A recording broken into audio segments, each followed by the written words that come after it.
Hello there, I'm Zakaria Ahmed from Solo ITBD.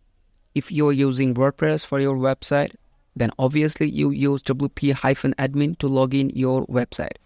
Actually, not only you, almost everyone uses this URL to log in their website. Now, the problem is, since hackers know this login URL, it's very easier for them to hack your website by brute force attack.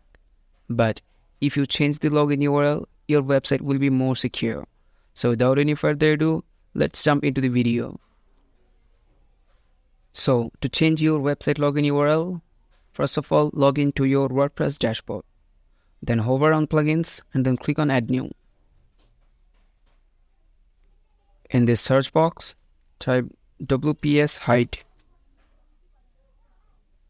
Then install this plugin and then click on activate. So we have successfully installed the plugin.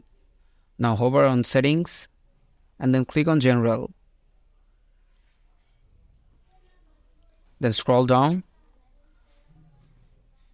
You will see a new option. Here is the login URL.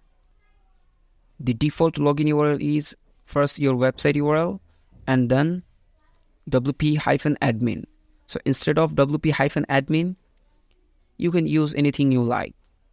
For example, I'm using test login and then click on save changes. This is our login URL. Now if we log out and visit our website, and if we again type WP-admin, as you can see, there is a 404 error. That means previous login URL is not working now. So instead of WP-admin, if we use question mark and then test login and then press enter, as you can see the login page. So this is how you can change your website login URL. If you have any question, feel free to ask me in the comment section. I will try my best to reply you. Thank you.